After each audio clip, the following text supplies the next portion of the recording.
ਖਾਲਸਾ ਜੀ। ਚੈਨਲ ਨੂੰ ਸਬਸਕ੍ਰਾਈਬ ਕਰਨ ਤੋਂ ਬਾਅਦ 'ਚ ਆਲ ਨੋਟੀਫਿਕੇਸ਼ਨ ਨੂੰ ਜ਼ਰੂਰ ਔਨ ਕਰੋ ਤਾਂ ਕਿ ਸਾਡੀ ਕਥਾ ਕੀਰਤਨ ਦੀ ਹਰ ਵੀਡੀਓ ਤੁਹਾਡੇ ਤੱਕ ਪਹੁੰਚਦੀ ਰਹੇ ਅਤੇ ਵੀਡੀਓ ਨੂੰ ਲਾਈਕ ਕਰਨਾ ਨਾ ਭੁੱਲਣਾ ਜੀ। ਕੁਝ ਸਮਾਂ ਹੋਰ ਸਾਹਿਬ ਜੀ ਦੇ ਅੰਮ੍ਰਿਤ ਜੀਵਨ ਕਥੜੀਆਂ ਗੁਰੂ ਇਤਿਹਾਸ ਵਿਚਾਰ ਰਾਹੀਂ ਗੁਰੂ ਦੀਦਾਰ ਦੀ ਬਰਕਤ ਝੋਲੀ 'ਚ ਪੈ ਸਕੇ। ਇਕਾਗਰਤਾ, ਅਦਬ ਤੇ ਆਨੰਦ ਦੀ ਦਾਤ ਪ੍ਰਾਪਤ ਹੋਵੇ, ਇਸ ਲਈ ਜਿਤਨੇ ਮਾਤਾ ਭਰਾਤਾ ਹਾਜ਼ਰੀਨ ਹਾਜ਼ਰੀ ਭਰ ਰਹੇ ਹੋ, ਪੇਸ਼ਤਰ ਦੋਹਾਂ ਹੱਥਾਂ ਨੂੰ ਹਿਰਦੇ ਦੇ ਸਾਹਮਣੇ ਜੋੜਦਿਆਂ ਨੇਤਰ ਬੰਦ ਕਰਕੇ ਐਸਾ ਗਹਿਰਾਈ ਤੋਂ ਮਹਿਸੂਸ ਕਰੀਏ ਕਿ ਸਾਡਾ ਸੀਸ ਗੁਰੂ ਹਰਗੋਬਿੰਦ ਸਾਹਿਬ ਜੀ ਦੇ ਚਰਨ ਕਮਲਾਂ 'ਤੇ ਟਿਕਿਆ ਹੈ ਤੇ ਸਾਹਿਬ ਜੀਆਂ ਨੇ ਮਿਹਰ ਭਰਿਆ ਹੱਥ ਸਾਡੇ ਸਿਰ 'ਤੇ ਰੱਖਿਆ ਹੋਇਆ। ਗੁਰੂਦੇਵ ਜੀ ਦੇ ਸ਼ਬਦ ਰੂਪੀ ਕਦਮਾਂ ਨੂੰ ਗਲਵੱਕੜੀ ਕਰਦਿਆਂ, ਚਰਨ ਚੁੰਮਦਿਆਂ ਹੋਇਆਂ ਗੁਰੂ ਕੀ ਅੰਮ੍ਰਿਤ ਫਤਿਹ ਦੁਆਰਾ ਸਾਂਝ ਬਣਾਈਏ। ਵਾਹਿਗੁਰੂ ਜੀ ਕਾ ਖਾਲਸਾ, ਵਾਹਿਗੁਰੂ ਜੀ ਕੀ ਫਤਿਹ। ਕੱਲ ਤੱਕ ਸਰਵਣ ਕਰਦਿਆਂ ਇਤਨਾ ਆਪਣੇ ਸਾਰਿਆਂ ਨੇ ਸਰਵਣ ਕੀਤਾ ਕਿ ਕਾਬੁਲ ਦੀ ਸੰਗਤ ਗੁਰੂ ਹਰਗੋਬਿੰਦ ਸਾਹਿਬ ਜੀ ਦੀ ਭੇਟਾ ਕਰਨ ਵਾਸਤੇ ਜੋ ਘੋੜੇ ਬੇਸ਼ਕੀਮਤੀ ਲੈ ਕੇ ਆਏ ਸਨ, ਉਹ ਇਤਨੇ ਖੂਬਸੂਰਤ ਸਨ ਕਿ ਜੋ ਇੱਕ ਨਜ਼ਰ ਦੇਖੇ ਦੇਖਦਾ ਹੀ ਰਹਿ ਜਾਏ। ਔਰ ਕੋਈ ਸਵਾ ਲੱਖ ਦਾ ਇੱਕ ਘੋੜਾ ਉਸ ਜ਼ਮਾਨੇ 'ਚ ਉਹਦੀ ਕੀਮਤ ਬਾਜ਼ਾਰ ਵਿੱਚ ਸੀ। ਪਰ ਗੁਰਸਿੱਖਾਂ ਵਾਸਤੇ ਉਹਦਾ ਮੁੱਲ ਦੇਖ ਕੇ ਆਕਰਸ਼ਿਤ ਹੋਣਾ ਨਹੀਂ ਸੀ, ਬਲਕਿ ਸਤਿਗੁਰੂ ਜੀ ਦੀ ਭੇਟਾ ਕਰਨਾ, ਇਸ ਲਈ ਉਹਨਾਂ ਵਾਸਤੇ ਉਹ ਅਨਮੋਲ ਤੇ ਕੋਈ ਮੁੱਲ ਨਹੀਂ ਸੀ, ਪ੍ਰਾਈਜ਼ਲੈਸ ਸਨ। ਜੈਸੇ ਮਹਾਰਾਜ ਗੁਰੂ ਗੋਬਿੰਦ ਸਿੰਘ ਸਾਹਿਬ ਜੀ ਦੀਆਂ, ਗੁਰੂ ਤੇਗ ਬਹਾਦਰ ਸਾਹਿਬ ਜੀ ਦੀਆਂ ਚਰਨ ਪਾਦੁਕਾ ਖੜਾਵਾਂ ਇੱਥੇ ਮੌਜੂਦ ਨੇ ਤੇ ਸਿੱਖ ਦਾ ਹਿਰਦਾ ਇਸ ਨੂੰ ਬਾਜ਼ਾਰ ਦੀ ਕੀਮਤ ਨਾਲ ਨਹੀਂ ਦੇਖਦਾ। ਬਈ ਬਾਜ਼ਾਰ ਵਿੱਚ ਚੰਦਨ ਦੀ ਕੀ ਪ੍ਰਾਈਜ਼ ਹੋਵੇਗੀ, ਹਾਥੀ ਦੰਦ ਦੀ ਕੀ ਪ੍ਰਾਈਜ਼ ਹੋਵੇਗੀ, ਬਲਕਿ ਜੇ ਇੱਕ ਸਿੱਖ ਹਿਰਦੇ ਤੋਂ ਪੁੱਛੀਏ ਤੇ ਅਨੰਤ ਬ੍ਰਹਿਮੰਡਾਂ ਦੀ ਦੌਲਤ ਇੱਕ ਪਾਸੇ ਹੋਵੇ ਤੇ ਫਿਰ ਵੀ ਗੁਰੂ ਸਾਹਿਬ ਜੀ ਦੇ ਚਰਨਾਂ ਦੁਆਰਾ ਸੋ ਪ੍ਰਾਪਤ ਇਹ ਖੜਾਵਾਂ, ਇਹਨਾਂ ਦੀ ਭੇਟਾ ਹੀ ਹੋ ਸਕਦਾ, ਮੁੱਲ ਕੋਈ ਨਹੀਂ ਹੋ ਸਕਦਾ, ਮੁੱਲ ਨਹੀਂ ਪਾਇਆ ਜਾ ਸਕਦਾ। ਗੁਰਸਿੱਖਾਂ ਵਾਸਤੇ ਘੋੜੇ ਬਹੁਤ ਅਨਮੋਲ ਨੇ ਤੇ ਲਾਹੌਰ ਦੇ ਨਵਾਬ ਨੇ ਬਲਪੂਰਵਕ ਖੋਹ ਲਏ। ਪਹਿਲਾ ਘੋੜਾ ਜਿਸ ਦਾ ਨਾਮ ਦਿਲਬਾਗ ਸੀ, ਮਹਾਰਾਜ ਜੀ ਨੇ ਇਸ ਦਾ ਨਾਮ ਜਾਨ ਭਾਈ ਰੱਖਿਆ। ਬਹਾਦਰ ਬਾਬਾ ਬਿਧੀ ਚੰਦ ਸਾਹਿਬ ਲੈ ਆਏ, ਪਰ ਇਸ ਘੋੜੇ ਦਾ ਮਨ ਨਹੀਂ ਲੱਗ ਰਿਹਾ ਸੀ। ਦੂਜੇ ਘੋੜੇ ਬਿਨਾਂ ਘਾਹ ਦਾਣਾ ਨਾ ਚਰੇ ਨਾ ਖਾਵੇ। ਮਹਾਰਾਜ ਜੀ ਨੇ ਬਹਾਦਰ ਬਾਬਾ ਬਿਧੀ ਚੰਦ ਜੀ ਨੂੰ ਕਿਹਾ ਬਈ ਜਾਂ ਤੇ ਇਹ ਘੋੜਾ ਵੀ ਉੱਥੇ ਛੱਡ ਆਓ ਜਾਂ ਉਹ ਘੋੜਾ ਵੀ ਇੱਥੇ ਲਿਆਓ, ਕਿਉਂਕਿ ਇਸ ਘੋੜੇ ਦਾ ਉਦਾਸ ਹੋਣਾ ਸਾਡੇ ਕੋਲੋਂ ਦੇਖਿਆ ਨਹੀਂ ਜਾ ਰਿਹਾ। ਬੜਾ ਕੀਮਤੀ ਨੁਕਤਾ ਹੈ, ਧਿਆਨਪੂਰਵਕ ਸਰਵਣ ਕਰਨਾ। ਇਹ ਮਨੁੱਖ ਦਾ ਹਿਰਦਾ ਹੁੰਦਾ ਹੈ। ਕਰੋੜਾਂ ਲੋਕਾਂ ਦਾ ਕਤਲ ਮੌਸੇ ਤੁੰਗ ਕਰਦਾ, ਕੋਈ ਦੁੱਖ ਨਹੀਂ ਉਸ ਨੂੰ, ਕੋਈ ਪੀੜਾ ਵੇਦਨਾ ਨਹੀਂ।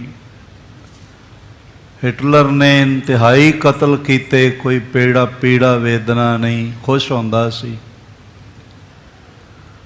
ਪਰ ਮਨੁੱਖ ਦਾ ਹਿਰਦਾ ਦੁਖੀ ਦੇਖ ਕੇ ਤਾਂ ਕੀ ਬਰਦਾਸ਼ਤ ਕਰਨਾ ਹੈ। ਗੁਰੂ ਹਰਗੋਬਿੰਦ ਸਾਹਿਬ ਮਹਾਰਾਜ ਘੋੜੇ ਨੂੰ ਉਦਾਸ ਦੇਖ ਕੇ ਵੀ ਆਪ ਉਦਾਸ ਹੁੰਦੇ ਨੇ ਕਿ ਇੱਕ ਉਦਾਸ ਨੇਤਰਾਂ ਵਾਲਾ ਘੋੜਾ ਇਹਦੀ ਉਦਾਸੀ ਦਾ ਹੱਲ ਹੋਵੇ। ਇਸੇ ਲਈ ਗੁਰੂ ਨਾਨਕ ਦੇਵ ਜੀ ਦੇ ਘਰ ਦੀਆਂ ਕੁਰਬਾਨੀਆਂ, ਮਹਾਨ ਵਡਿਆਈਆਂ ਸੰਸਾਰ ਵਿੱਚ ਸਭ ਤੋਂ ਬੁਲੰਦ ਨੇ, ਕਿਉਂਕਿ ਗੁਰੂ ਨਾਨਕ ਦੇਵ ਮਹਾਰਾਜ ਜੀ ਦੇ 10 ਜਾਮੇ, ਗੁਰੂ ਨਾਨਕ ਦੇਵ ਜੀ ਦਾ ਸਿਧਾਂਤ ਕਿਸੇ ਦੇ ਅੱਖਾਂ ਵਿੱਚ ਆਂਸੂ ਦੇਖ ਹੀ ਨਹੀਂ ਸਕਦਾ। ਉਹ ਕਿਸੇ ਨੂੰ ਰੋਂਦੇ ਹੋਏ ਦੇਖ ਕੇ ਉਹਨਾਂ ਦਾ ਹਿਰਦਾ ਬਰਦਾਸ਼ਤ ਹੀ ਨਹੀਂ ਕਰਦਾ। ਬੜਾ ਵੱਡਾ ਪ੍ਰੇਮ ਭਰਿਆ ਹਿਰਦਾ ਮਹਾਰਾਜ ਦਾ। ਕਿਹਾ ਜਾਂ ਤੇ ਉਹ ਘੋੜਾ ਇੱਥੇ ਲਿਆਓ, ਇਹ ਉਦਾਸ ਨਾ ਹੋਵੇ, ਜਾਂ ਇਹ ਵੀ ਉੱਥੇ ਹੀ ਛੱਡ ਆਓ। ਕੋਲ ਭਾਈ ਜੋਧ ਰਾਏ ਜੀ ਖੜੇ ਸਨ। ਆਖਣ ਲੱਗੇ ਮਹਾਰਾਜ ਇਹਨੂੰ ਉੱਥੇ ਨਾ ਪਹੁੰਚਾਓ, ਦੂਜਾ ਘੋੜਾ ਇੱਥੇ ਮੰਗਵਾਓ, ਹੈ ਤੇ ਔਖਾ। ਇਸ ਢੰਗ ਦੇ ਨਾਲ ਫਿਰ ਬਹਾਦਰ ਬਾਬਾ ਬਿਧੀ ਚੰਦ ਇੱਕ ਰਮਲੀ ਦਾ ਰੂਪ ਧਾਰਨ ਕਰਕੇ ਆਪਣੇ ਦਾੜੇ ਨੂੰ 2 ਹਿੱਸਿਆਂ ਵਿੱਚ ਕਰਕੇ ਤੇ ਕੰਨਾਂ ਵੱਲ ਉੱਚਾ ਬੰਨ੍ਹ ਕੇ ਥੱਲਿਓਂ ਠੋਡੀ ਦਿਖਾਈ ਪੈਂਦੀ ਹੈ। ਵਿਸ਼ੇਸ਼ ਜਿਹਾ ਜੋਤਸ਼ੀਆਂ ਵਾਲਾ ਲਿਬਾਸ ਧਾਰਨ ਕੀਤਾ, ਇੱਕ ਸੰਗਲੀਆਂ ਦੀ ਮੁੱਠਾ ਹੱਥ ਵਿੱਚ ਪਕੜਿਆ ਹੋਇਆ, 2-4 ਸੰਗਲੀਆਂ ਉਸ ਚੋਂ ਬਾਹਰ ਨਿਕਲੀਆਂ ਹੋਈਆਂ। ਤੇ ਬਾਅਦ ਜਗ੍ਹਾ ਜਗ੍ਹਾ ਕਹਿੰਦੇ ਨੇ ਮੈਂ ਜੋਤਸ਼ੀ ਹਾਂ, ਮੈਂ ਰਮਲ ਵਿਦਿਆ ਦਾ ਗਿਆਤਾ ਹਾਂ, ਖੋਈਆਂ ਹੋਈਆਂ ਚੀਜ਼ਾਂ ਦੱਸ ਦਿੰਦਾ ਕਿਤੇ। ਕਿਉਂਕਿ ਕਿਲੇ ਵਿੱਚ ਜਾਣ ਦਾ ਹੋਰ ਕੋਈ ਤਰੀਕਾ ਦਿਖਾਈ ਨਹੀਂ ਸੀ ਪੈਂਦਾ। ਸੈਨਾ ਬੜੀ ਅਲਰਟ 'ਤੇ ਸੀ।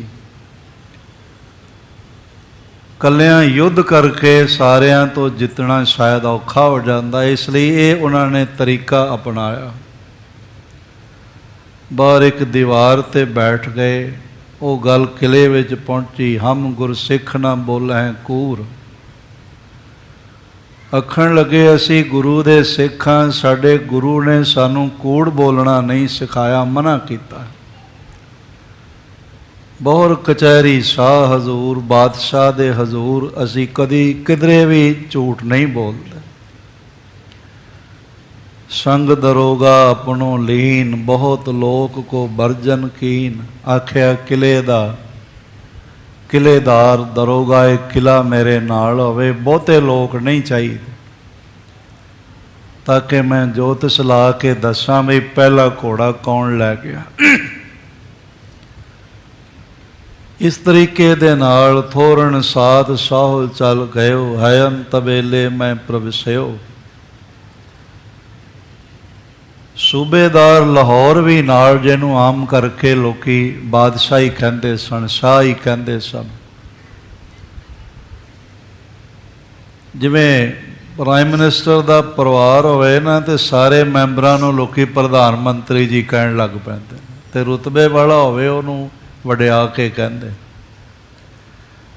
ਇਸ ਢੰਗ ਦੇ ਨਾਲ ਆਪਣੇ ਕਥਾ ਸਰਵਣ ਕੀਤੀ। ਅਗਲੀ ਵਿਚਾਰ ਸਰਵਣ ਕਰੀਏ। ਪੇਸ਼ਤਰ ਸ੍ਰੀ ਗੁਰੂ ਹਰਗੋਬਿੰਦ ਸਾਹਿਬ ਮਹਾਰਾਜ ਜੀ ਦੇ ਚਰਨ ਚੁੰਮਦਿਆਂ ਹੋਇਆਂ ਆਖੋ, ਧੰਨ ਗੁਰੂ ਹਰਗੋਬਿੰਦ ਸਾਹਿਬ ਜੀ ਮਹਾਰਾਜ।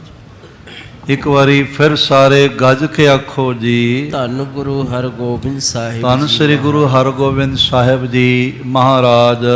ਹਾਂਜੀ। ਸਤਨਾਮ ਸ੍ਰੀ ਵਾਹਿਗੁਰੂ ਸਾਹਿਬ ਜੀ ਦੋਹਰਾ।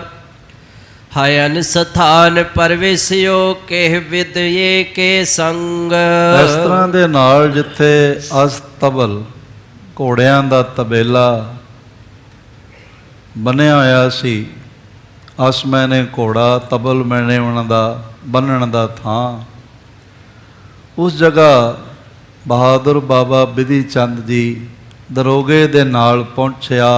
ਹਾਂਜੀ, ਇਸ ਘਰ ਮੈਂ ਤੈ ਲੈ ਗਇਓ ਤਸਕਰ ਬਲੀ ਤੁਰੰਗ। ਤੇ ਕਹਿਣ ਲੱਗਾ ਇਹ ਬਾਬਾ ਬਿਧੀ ਚੰਦ ਜੀ ਵੀ ਅਸੀਂ ਜੋਤ ਸਲਾ ਕੇ ਦੇਖ ਲਿਆ। ਇਸ ਤਰ੍ਹਾਂ ਆਪਣੇ ਟਿਪਸ ਤੇ ਗਿਣਤੀ ਕਰਦੇ ਜਾ ਰਹੇ ਨੇ, 1 2 3 ਇਸ ਤਰ੍ਹਾਂ ਵੀ ਅਗਲੇ ਨੂੰ ਲੱਗੇ ਵੀ ਕੋਈ ਲਗਾ ਮਾਤਰਾ ਗਿਣਦਾ ਪਿਆ, ਕੋਈ ਮਹੂਰਤ ਗਿਣਦਾ ਪਿਆ, ਕੋਈ ਘੜੀ ਪਲ ਗਿਣਦਾ ਪਿਆ। ਕਿਉਂਕਿ ਸੈਨਾ ਬਹੁਤ ਜ਼ਿਆਦਾ ਸੀ ਤੇ ਲੜ ਕੇ ਘੋੜਾ ਨਹੀਂ ਲਿਆਂਦਾ ਜਾ ਸਕਦਾ ਸੀ, ਯੁੱਧ ਕਰਕੇ ਲਿਆਉਣਾ ਔਖਾ ਸੀ। ਤੇ ਨਾਲੇ ਯੁੱਧ ਕਰਨ ਦੇ ਨਾਲ ਜੋ ਮਨੁੱਖਤਾ ਦਾ ਖੂਨ ਵਗ ਜਾਂਦਾ ਹੈ, ਇੰਤਹਾਈ ਸੁਹਾਗਣਾਂ ਦੇ ਸੁਹਾਗ ਉੱਜੜ ਜਾਂਦੇ ਨੇ, ਮਾਤਾਵਾਂ ਦੀਆਂ ਗੋਦ ਸੁੰਜੀਆਂ ਹੋ ਜਾਂਦੀਆਂ ਨੇ, ਉਹ ਦੇਸ਼ ਤੇ ਉਹ ਮਨੁੱਖਤਾ ਬਹੁਤ ਪਿੱਛੇ ਚਲੀ ਜਾਂਦੀ। ਇਸ ਲਈ ਜੰਗ ਕਰਨਾ ਕਿਧਰੇ ਵੀ ਮਨੁੱਖਤਾ ਦਾ ਭਲਾ ਨਹੀਂ ਹੋ ਸਕਦਾ। ਮਨੁੱਖਤਾ ਦੀ ਰਾਖੀ ਲਈ ਕਈ ਦਫਾ ਹਮਲਾਵਰਾਂ ਨਾਲ ਨਜਿੱਠਣਾ ਤੇ ਪੈਂਦਾ ਹੈ, ਮਜਬੂਰੀ ਹੁੰਦੀ ਹੈ। ਜਿਵੇਂ ਮਹਾਰਾਜ ਜੀ ਦੇ ਬੋਲ ਲਾਚਾਰਗੀ ਦਰਮਿਆਂ ਆਮਦਮ ਬ ਤਦਬੀਰੋ ਤੀਰੋ ਕਮਾ ਆਮਦਨ। ਐ ਔਰੰਗਜ਼ੇਬ, ਜੰਗ ਅਸੀਂ ਮਜਬੂਰੀ ਵਿੱਚ ਕਰਨ ਲਈ ਆਏ। ਜੰਗ ਕਰਨਾ ਸਾਡਾ ਕੋਈ ਸ਼ੌਕ ਨਹੀਂ ਹੈ, ਸਾਡਾ ਸ਼ੌਕ ਤਾਂ ਮਾਲਾ ਫੇਰਨ ਦਾ ਹੈ, ਜਾਪ ਕਰਨ ਦਾ ਹੈ। ਕਈ ਜਨਮ ਅਸੀਂ ਜਾਪ ਕਰਦਿਆਂ ਗੁਜ਼ਾਰੇ ਨੇ। ਪਿਛਲੇ ਜਨਮ ਦੀ ਕਥਾ ਵੀ ਦੱਸਦੇ ਨੇ। ਹੇਮਕੁੰਟ ਪਰਬਤ ਹੈ ਜਹਾਂ, ਸ਼ਬਦ ਸ੍ਰਿੰਗ ਸੋਭਤ ਹੈ ਤਹਾਂ। ਪੰਡ ਰਾਜ ਜੈ ਜੋਗ ਕਮਾਵਾ, ਸ਼ਬਦ ਸ੍ਰਿੰਗ ਤੈ ਨਾਮ ਕਹਾਵਾ। ਤੈ ਹਮ ਅਨੇਕ ਤਪੱਸਿਆ ਸਾਧੀ, ਮਹਾਕਾਲ ਕਾਲ ਕਾ ਅਰਾਧੀ। ਸਾਡਾ ਸ਼ੌਕ ਤਾਂ ਬੰਦਗੀ ਕਰਨ ਦਾ ਹੈ, ਯੁੱਧ ਕਰਨ ਦਾ ਸ਼ੌਕ ਨਹੀਂ ਹੈ। ਯੁੱਧ ਸਾਡੇ ਤੇ ਥੋਪੇ ਗਏ ਨੇ। ਅਸੀਂ ਮਨੁੱਖਤਾ ਦੇ ਮਜ਼ਲੂਮ ਦੇ ਗਲੇ ਤੱਕ ਜ਼ਾਲਮ ਦਾ ਹੱਥ ਪਹੁੰਚੇ, ਸਾਡੇ ਕੋਲੋਂ ਬਰਦਾਸ਼ਤ ਨਹੀਂ ਹੁੰਦਾ। ਇਸ ਲਈ ਮਜਬੂਰੀ ਵਿੱਚ ਸ਼ਸਤਰ ਉਠਾਇਆ। ਅਸੀਂ ਤੇ ਨਾਮ ਜਪਣ ਨਾਲ ਆਪਣਾ ਨਾਤਾ ਜੋੜਿਆ ਹੋਇਆ। ਮੁਖ ਤੇ ਹਰ ਚਿੱਤ ਮਹਾਰਾਜ ਜੀ ਦੇ ਅਗੰਮੀ ਬਚਨ ਹਨ। ਖੈਰ ਮੁਕਤਸਰ ਮੈਂ ਅਰਜ਼ ਕਰਾਂ, ਉੱਥੇ ਆ ਪਹੁੰਚੇ ਵੀ ਯੁੱਧ ਨਾ ਕਰਨਾ ਪਵੇ, ਖੂਨ ਖਰਾਬਾ ਨਾ ਹੋਵੇ, ਤੇ ਗੁਰੂ ਸਾਹਿਬ ਦੀ ਭੇਟਾ ਸੰਗਤ ਕਾਬਲ ਵੱਲੋਂ ਜੋ ਆਈ ਹੈ ਉਹ ਗੁਰੂ ਸਾਹਿਬ ਤੱਕ ਪਹੁੰਚ ਜਾਏ। ਇਸ ਲਈ ਇਹ ਵੇਸ਼ ਬਣਾਇਆ ਹੈ ਇਸ ਘਰ ਤੇ। ਇਸ ਘਰ ਮੈਂ ਤੇ ਲੈ ਗਇਓ ਤਸਕਰ ਬਲੀ ਤੁਰੰਗ। ਅਸਤਬਲ ਦੇ ਸਾਹਮਣੇ ਪਹੁੰਚ ਕੇ ਬਹਾਦਰ ਬਾਬਾ ਬਿਧੀ ਚੰਦ ਕਹਿਣ ਲੱਗੇ ਬਈ ਅਸੀਂ ਜੋਤਿਸ਼ ਲਾਇਆ, ਟੇਵਾ ਲਾਇਆ, ਰਮਲ ਵਿਦਿਆ ਦੇ ਅੰਕ ਗਿਣੇ ਨੇ, ਤੇ ਸਾਡੀ ਵਿਦਿਆ ਇਹ ਕਹਿ ਰਹੀ ਹੈ ਵੀ ਇਸ ਜਗ੍ਹਾ ਤੋਂ ਤੁਹਾਡਾ ਚੋਰ ਘੋੜਾ ਲੈ ਗਿਆ। ਲੈ ਕੇ ਤਾਂ ਆਪ ਹੀ ਗਏ ਸਨ ਤੇ ਸਾਰੇ ਹੈਰਾਨ ਹੋ ਗਏ। ਹੈ ਸੱਚ ਕਿਹਾ, ਬੜਾ ਵੱਡਾ ਜੋਤ ਸੀ। ਮੱਥੇ ਟੇਕਣ ਲੱਗ ਪਏ ਵੀ ਇਹ ਤਾਂ ਬਹੁਤ ਵੱਡਾ ਜੋਤ ਸੀ, ਹੈ ਤਾਂ ਘੋੜਾ ਇੱਥੇ ਹੀ ਸੀ। ਤੁਹਾਨੂੰ ਕਿਵੇਂ ਪਤਾ ਲੱਗ ਗਿਆ? ਅੰਤਰਯਾਮੀ ਹੋ। ਬਹਾਦਰ ਬਾਬਾ ਬਿਧੀ ਚੰਦ ਕਹਿਣ ਲੱਗੇ ਨਹੀਂ, ਮੈਂ ਤਾਂ ਅੰਤਰਯਾਮੀ ਨਹੀਂ ਆ, ਪਰ ਮੇਰਾ ਮੁਰਸ਼ਦ ਅੰਤਰਯਾਮੀ, ਉਹ ਸਭ ਜਾਣਦਾ। ਮੇਰੇ ਮੁਰਸ਼ਦ ਦੀ ਮੇਰੇ ਤੇ ਨਜ਼ਰੇ ਇਨਾਇਤ ਹੈ। ਉਸਨੇ ਮੈਨੂੰ ਇਹ ਵਿਦਿਆ ਸਿਖਾਈ ਹੈ ਤੇ ਉਸ ਵਿਦਿਆ ਦੇ ਬਲ ਮੈਨੂੰ ਪਤਾ ਚੱਲ ਗਿਆ ਵੀ ਘੋੜਾ ਇੱਥੇ ਐਸ ਕਿਲੇ ਨਾਲ ਬੱਝਿਆ ਹੋਇਆ ਸੀ। ਨਵਾਬ ਵੀ, ਦਰੋਗਾ ਵੀ, ਹੋਰ ਜਿਹੜੇ ਨਾਲ ਅੰਗ ਰਕਸ਼ਕ ਸਨ, ਉਹ ਵੀ ਸਾਰੇ ਵਿਸਮਤ ਹੋ ਗਏ, ਵਿਸਮਾਤ ਹੋ ਗਏ ਵੀ ਇੰਨਾ ਵਧੀਆ ਜੋਤ ਸੀ ਤੇ ਅੱਜ ਤੱਕ ਦੇਖਿਆ ਨਹੀਂ। ਘੋੜੇ ਦਾ ਰੰਗ ਵੀ ਬਿਧੀ ਚੰਦ ਜੀ ਨੇ ਦੱਸ ਦਿੱਤਾ ਵੀ ਇਹ ਰੰਗ ਦਾ ਘੋੜਾ ਸੀ, ਐਸ ਕਿਲੇ ਨਾਲ ਬੰਨਿਆ ਹੋਇਆ ਸੀ, ਰੇਸ਼ਮ ਦੀ ਡੋਰ ਨਾਲ ਬੰਨਿਆ ਹੋਇਆ ਸੀ। ਔਰ ਹੋਰ ਵੀ ਜ਼ਿਆਦਾ ਉਹ ਵਿਸਮਾਦਿਤ ਹੋ ਗਏ ਵੀ ਆਹ ਜੋਤ ਸੀ ਪਹਿਲੀ ਵਾਰੀ ਦੇਖਿਆ, ਵਾਕਈ ਰੇਸ਼ਮ ਦੀ ਡੋਰ ਨਾਲ ਬਣਿਆ ਸੀ, ਇਹ ਹੀ ਕਿਲਾ ਸੀ, ਐਸੇ ਹੀ ਰੰਗ ਦਾ ਸੀ। ਸਾਰਿਆਂ ਨੂੰ ਵਿਸ਼ਵਾਸ ਹੋ ਗਿਆ ਵੀ ਜੋਤਸ਼ੀ ਸਭ ਕੁਝ ਦੇਖ ਕੇ ਕਹਿੰਦਾ ਪਿਆ, ਪਰ ਇਹ ਪਤਾ ਨਹੀਂ ਵੀ ਜੋਤਸ਼ੀ ਨਹੀਂ ਉਹੀ ਹੈ ਜਿਹੜਾ ਪਹਿਲੇ ਘੋੜਾ ਲੈ ਗਏ ਨੇ, ਹੁਣ ਇਹ ਨਹੀਂ ਪਤਾ ਵੀ ਦੂਜਾ ਵੀ ਲੈਣ ਆਏ ਨੇ। ਪਰ ਸਾਰੇ ਇਸ ਬੋਲਾਂ ਦੇ ਵਿੱਚ ਆ ਗਏ ਔਰ ਬੜੇ ਧਿਆਨ ਨਾਲ ਸੁਣਨ ਲੱਗ ਪਏ। ਕਹਿਣ ਲੱਗੇ, ਇਸ ਘਰ ਮੈਂ ਤੇ ਲੈ ਗਇਓ ਤਸਕਰ ਬਲੀ ਤੁਰੰਗ, ਚੋਰ ਇਸ ਘਰ ਚੋਂ ਬਲਵਾਨ ਘੋੜੇ ਨੂੰ ਚੁਰਾ ਕੇ ਲੈ ਗਿਆ ਹੈ। ਚੌਪਈ ਨਿਜ ਵਿਦਿਆਇਤ ਦੇਖ ਵਿਚਾਰੋ। ਆਖਣ ਲੱਗਾ, ਇਹ ਮੇਰੀ ਆਪਣੀ ਵਿਦਿਆ ਹੈ, ਮੇਰਾ ਗਿਆਨ ਹੈ, ਮੇਰੀ ਮਿਹਨਤ ਹੈ, ਜਿਸ ਨਾਲ ਵਿਚਾਰ ਕੇ ਮੈਨੂੰ ਪਤਾ ਚੱਲ ਗਿਆ ਵੀ ਘੋੜਾ ਇੱਥੋਂ ਖੁੱਲਿਆ। ਤੇ ਫਿਰ ਘੋੜਾ ਇਸ ਪਾਸੇ ਨੂੰ ਗਿਆ। ਸਾਰੇ ਕਹਿਣ ਲੱਗੇ ਵੀ ਹਾਂ, ਖੁਰਾ ਤਾਂ ਇਸੇ ਪਾਸੇ ਹੀ ਗਿਆ ਸੀ। ਫਿਰ ਘੋੜਾ ਇਹ ਦੀਵਾਰ ਤੱਕ ਆਇਆ। ਉਹਨਾਂ ਕਿਹਾ ਵੀ ਠੀਕ ਹੈ, ਖੁਰਾ ਖੋਜ ਇੱਧਰ ਨੂੰ ਹੀ ਜਾਂਦਾ ਹੈ, ਘੋੜੇ ਦੇ ਪੈਰਾਂ ਦੇ ਨਿਸ਼ਾਨ ਇੱਥੇ, ਪਰ ਕਹਿੰਦਾ ਅੱਗੋਂ ਥੋੜ੍ਹਾ ਪੜਦਾ ਮੈਨੂੰ ਦਿਖਾਈ ਪੈ ਰਿਹਾ। ਹੁਣ ਅੱਗੋਂ ਘੋੜਾ ਕਿੱਧਰ ਨੂੰ ਗਿਆ ਹੈ, ਮੈਨੂੰ ਥੋੜ੍ਹੇ ਮੰਤਰ ਹੋਰ ਪੜ੍ਹਨੇ ਪੈਣੇ, ਥੋੜ੍ਹੀ ਹੋਰ ਵਿਦਿਆ ਲਾਉਣੀ ਪੈਣੀ ਹੈ, ਬਲ ਲਾਉਣਾ ਪੈਣਾ, ਫਿਰ ਮੈਨੂੰ ਥੋੜ੍ਹਾ ਟਾਈਮ ਲੱਗੇਗਾ, ਮੈਂ ਦੱਸ ਦੇਵਾਂਗਾ ਵੀ ਘੋੜਾ ਜ਼ਮੀਨ 'ਚ ਗਿਆ ਕਿ ਅਸਮਾਨ 'ਚ ਗਿਆ। ਨਵਾਬ ਵੀ ਹੈਰਾਨ ਹੋ ਗਿਆ ਵੀ ਹੈ, ਇਹ ਤਾਂ ਵੱਡਾ ਜੋਤਸ਼ੀ ਹੈ, ਕੋਈ ਕਿਹੜੇ ਪਿੰਡੋਂ ਆਇਆ? ਕਹਿੰਦਾ ਜੀ ਸਾਡਾ ਪਿੰਡ ਕੋਈ ਨਹੀਂ, ਸਾਡੇ ਮੁਰਸ਼ਦ ਦੀ ਕਦਮ ਬੋਸੀ ਸਾਡਾ ਪਿੰਡ ਹੈ।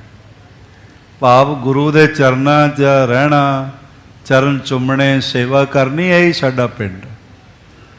ਇਸ ਲਈ ਸਾਡਾ ਕਿਹੜਾ ਪਿੰਡ ਹੈ ਜਿੱਥੇ ਗੁਰੂ ਕਵੇ ਉੱਥੇ ਚਲੇ ਜਾਂਦੇ ਆ ਜਾਂਦੇ ਆ। ਪਰ ਮੈਂ ਅੱਗੋਂ ਪੜਦਾ ਦਿਖਾਈ ਪੈ ਰਿਹਾ, ਉਹ ਪੜਦਾ ਮੈਂ ਮੰਤਰ ਪੜਾਂਗਾ ਫਿਰ ਟੁੱਟੇਗਾ। ਅੱਗੇ ਸੁਣੀਏ। ਹਾਂਜੀ। ਜਹਾਂ ਗਇਓ ਅਬ ਨਾਮ ਉਚਾਰੋ। ਹੁਣ ਜਿੱਥੇ ਗਿਆ ਉਹ ਜਗ੍ਹਾ ਦਾ ਮੈਂ ਨਾਮ ਵੀ ਤੁਹਾਨੂੰ ਦੱਸ ਦੇਵਾਂਗਾ ਕਿ ਫਲਾਣੇ ਥਾਂ ਘੋੜਾ ਗਿਆ। ਇਹ ਪੁਰਾਣੇ ਜ਼ਮਾਨੇ 'ਚ ਐਸੀ ਵਿਦਿਆ ਹੁੰਦੀ ਵੀ ਸੀ। ਅੱਜ ਕੱਲ੍ਹ ਉਹ GPS ਸਿਸਟਮ ਹੈ, ਤੁਹਾਡੀ ਕਾਰ ਕਿੱਥੇ ਗਈ ਹੈ ਦੱਸ ਦਿੰਦਾ ਹੈ, ਪਤਾ ਚੱਲ ਜਾਂਦਾ। ਜਿੰਨੇ ਟਰੱਕ ਆਪਰੇਟਰ ਨੇ ਸਾਰਿਆਂ ਨੇ GPS ਚਿੱਪ ਲਗਾਈ ਹੋਈ ਹੈ, ਉਹ ਦੱਸੀ ਜਾਂਦੇ ਨੇ ਬਈ ਹੁਣ ਟਰੱਕ ਸਟਾਰਟ ਹੋ ਗਿਆ, ਹੁਣ ਬੰਦ ਹੋ ਗਿਆ, ਹੁਣ ਫਲਾਣੀ ਲੋਕੇਸ਼ਨ 'ਤੇ ਖੜਾ, ਸਭ ਕੁਝ ਪਤਾ ਲੱਗਦਾ। ਤੁਸੀਂ ਆਪਣੀ ਗੱਡੀ ਵਿੱਚ ਮੈਪ ਪਾਉਂਦੇ ਹੋ ਗੂਗਲ ਵਿੱਚ ਤੇ ਸਾਰਾ ਨਕਸ਼ਾ ਬਣ ਜਾਂਦਾ ਹੈ, ਰੋਡ ਬਣ ਜਾਂਦਾ ਹੈ, ਕੰਜੈਸ਼ਨ ਹੈ ਉਹ ਬਣ ਜਾਂਦੀ, ਪਤਾ ਚੱਲ ਜਾਂਦਾ। ਸੈਟੇਲਾਈਟ ਸਿਸਟਮ ਸਾਰਾ ਚੱਲਦਾ ਹੈ। ਪੁਰਾਣੇ ਜ਼ਮਾਨੇ ਵਿੱਚ ਕੁਝ ਲੋਕ ਐਸਾ ਇਹ ਗੁਪਤ ਗਿਆਨ ਰੱਖਦੇ ਸਨ, ਪਤਾ ਚੱਲ ਜਾਂਦਾ ਅਤੇ ਉਹਨਾਂ ਦਾ ਬੋਲਬਾਲਾ ਵੀ ਸੀ। ਕਈ ਪਖੰਡੀ ਵੀ ਸਨ, ਕੱਖ ਨਹੀਂ ਸੀ ਆਉਂਦਾ, ਪਰ ਆਪਣੇ ਆਪ ਨੂੰ ਬਹੁਤ ਕੁਝ, ਜਿਵੇਂ ਨੂਰ ਸ਼ਾਹ ਜਾਦੂਗਰਨੀ, ਹੋਰ ਇਸ ਤਰ੍ਹਾਂ ਦੇ ਬਥੇਰੇ ਸਨ। ਪਰ ਕੁਝ ਸੱਚੇ ਵੀ ਐ ਸਨ, ਇਸ ਲਈ ਉਹਨੂੰ ਵਿਸ਼ਵਾਸ ਹੁੰਦਾ ਜਾ ਰਿਹਾ ਸੀ ਵੀ ਇਹ ਤਾਂ ਨਾਮ ਵੀ ਦੱਸ ਦੇਵੇਗਾ ਤੇ ਥਾਂ ਵੀ ਦੱਸ ਦੇਵੇਗਾ। ਸੁਨ ਵਿਦਿਆਇਤ ਉਤਮੈ ਫਿਰਿਓ। ਤੇ ਬਹਾਦਰ ਬਾਬਾ ਬਿਧੀ ਚੰਦ ਸਾਹਿਬ ਇੱਧਰ ਉੱਧਰ ਘੁੰਮਣ ਲੱਗ ਪਏ। ਇੰਝ ਹੱਥ ਕਰੀ ਜਾਂਦੇ ਨੇ ਵੀ ਇੱਥੇ ਘੋੜੇ ਦੇ ਅਗਲੇ ਪੈਰ ਆਏ ਸਨ, ਇੱਥੇ ਪਿਛਲੇ ਪੈਰ ਆਏ ਸਨ, ਸਾਰਾ ਕੁਝ ਨਾਲ ਨਾਲ ਦੱਸੀ ਜਾ ਰਹੇ ਹਨ। ਸਦਨ ਕੋਨ ਕੋ ਸੂੰਘਨ ਕਰੇ। ਇਸ ਤਰ੍ਹਾਂ ਜਿਹੜਾ ਮਹਿਲ ਹੈ, ਕਿਲਾ ਹੈ, ਉਹਦੇ ਕਿਨਾਰਿਆਂ ਨੂੰ ਦੇਖਦੇ ਨੇ ਬੜੀ ਬਾਰੀਕੀ ਨਾਲ, ਇੱਧਰ ਨੂੰ ਨਾ ਗਿਆ ਹੋਵੇ, ਇੱਧਰ ਨੂੰ ਨਾ ਗਿਆ ਹੋਵੇ, ਤੇ ਨਾਲ ਇਸ ਤਰ੍ਹਾਂ ਉਹਨੂੰ ਦੇਖਦੇ ਨੇ ਤੇ ਨਾਲੇ ਹੱਥ ਲਾ ਕੇ ਸੁੰਘਦੇ ਵੀ ਨੇ। ਕਹਿੰਦੇ ਨੇ ਮੈਂ ਸੁੰਘ ਕੇ ਵੀ ਦੱਸ ਦਿੰਦਾ ਹਾਂ, ਸੁੰਘਾ ਹਾਂ। ਖੁੱਲਿਓ ਤੁਰੰਗ ਸੋ ਸੁੰਘਿਓ ਥਾਨ। ਜਿੱਥੇ ਘੋੜਾ ਖੁੱਲਿਆ ਸੀ ਉਹ ਥਾਨ ਵੀ ਉਹਨਾਂ ਨੇ ਦੇਖਿਆ। ਐਠਤ ਨਾਕ ਬਿਲੋਕ ਸੁਜਾਨ। ਤੇ ਉਸ ਤਰ੍ਹਾਂ ਦੇ ਨਾਲ ਉੱਤੇ ਦੇਖ ਕੇ ਤੇ ਨੱਕ ਨੂੰ ਥੋੜਾ ਜਿਹਾ ਵੱਟ ਕੇ, ਜਿਸ ਤਰ੍ਹਾਂ ਉਹ ਕਰਦੇ ਹੁੰਦੇ ਨੇ ਜੋਤਸ਼ੀ, ਉਸ ਤਰ੍ਹਾਂ ਨਾਲ ਕੀਤਾ। ਸੁੰਘੀ ਸਭ ਦੀਵਾਰ ਫਿਰ ਕਰ ਕੈ। ਸਾਰੀ ਦੀਵਾਰ ਨੂੰ ਸੁੰਘਿਆ, ਦੇਖਿਆ, ਫਿਰ ਡਾਰ ਸੰਗਰੀ ਧਰਨੀ ਧਰ ਕੈ। ਔਰ ਇਸ ਤਰ੍ਹਾਂ ਦੇ ਨਾਲ ਸੰਗਲੀ ਜਈ ਜਿਹੜੀ ਹੱਥ 'ਚ ਪੜੀ ਸੀ ਜ਼ਮੀਨ ਤੇ ਸੁੱਟ ਕੇ ਫਿਰ ਉਹਦੇ ਤੇ ਹੱਥ ਫੇਰ ਕੇ, ਫਿਰ ਕਦੀ ਉਹਨੂੰ ਹੱਥ ਨੂੰ ਸੁੰਘਦੇ ਨੇ, ਕਦੀ ਸੰਗਲੀ ਨੂੰ, ਜੰਜ਼ੀਰ ਨੂੰ ਸੁੰਘਦੇ ਹਨ। ਬਾਰ ਬਾਰ ਪੋਰੀ ਅੰਗੂਰੀ ਇਸ ਤਰ੍ਹਾਂ ਉਂਗਲੀਆਂ ਦੇ ਜਿਹੜੇ ਆ ਪੋਟੇ ਨੇ, ਬਾਰ-ਬਾਰ ਇਹਨਾਂ ਨੂੰ ਇਸ ਤਰ੍ਹਾਂ ਗਿਣਤੀ ਮਿਣਤੀ ਜਿਵੇਂ ਕੋਈ ਕਰਦਾ ਹੈ ਨਾ, ਇਸ ਤਰ੍ਹਾਂ ਕਰ ਰਹੇ ਹਨ। ਅਰੇ ਅੰਗੁਸ਼ਟ ਸੋ ਗਿਨ ਨਾ ਕੀਨ, ਅੰਗੂਠੇ ਨਾਲ ਬਾਰ-ਬਾਰ ਉਂਗਲੀਆਂ ਦੇ 12 ਹੀ ਪੋਟਿਆਂ ਤੇ ਇਸ ਤਰ੍ਹਾਂ ਬਾਰ-ਬਾਰ ਗਿਣਤੀ ਕਰਦੇ ਹਨ। ਤਕ ਦੇਰ ਮੈਂ ਉੱਚੇ ਕਹਿਓ, ਤੇ ਕੁਝ ਦੇਰ ਬਾਅਦ ਉੱਚੀ ਆਵਾਜ਼ ਵਿੱਚ ਆਖਣ ਲੱਗੇ, ਲਿਓ ਖੋਜ ਪਰ ਸੰਸੈ ਰਹੇ। ਕਹਿਣ ਲੱਗੇ ਬਈ ਬਾਦਸ਼ਾਹ ਮੈਨੂੰ ਘੋੜਾ ਤਾਂ ਪਤਾ ਚੱਲ ਗਿਆ ਬਈ ਕਿੱਥੇ ਗਿਆ, ਨਜ਼ਰ ਆਉਣ ਲੱਗ ਪਿਆ ਮੈਨੂੰ, ਪਰ ਥੋੜਾ ਜਿਹਾ ਸ਼ੱਕ ਹਾਲੇ ਬਾਕੀ ਹੈ, ਪੂਰਾ ਨਜ਼ਰ ਨਹੀਂ ਆ ਰਿਹਾ। ਅਗਲੇ 2 ਪੈਰ ਮੂੰਹ ਤਾਂ ਨਜ਼ਰ ਆ ਗਿਆ, ਪਰ ਪਿਛਲੇ ਪੈਰ ਨਜ਼ਰ ਨਹੀਂ ਆ ਰਹੇ। ਜਾਂ ਤੇ ਘੋੜਾ ਮੇਰੇ ਵੱਲ ਮੂੰਹ ਕਰਕੇ ਖੜਾ ਹੈ ਜਾਂ ਮੇਰਾ ਉਧਰ ਨੂੰ ਮੂੰਹ ਹੈ।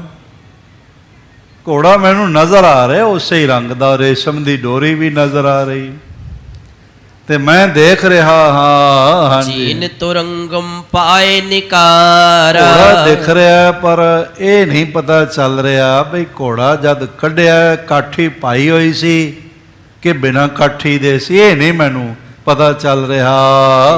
ਲਾਣਾ ਲੀਨ ਸਿਧਾਰਾ, ਕਾਠੀ ਪਾ ਕੇ ਘੋੜਾ ਲੈ ਕੇ ਗਿਆ ਚੋਰ ਕਿ ਬਿਨਾਂ ਕਾਠੀ ਦੇ ਲੈ ਗਿਆ, ਇਹ ਥੋੜਾ ਜਿਹਾ ਮੈਨੂੰ ਦਿਖ ਨਹੀਂ ਰਿਹਾ।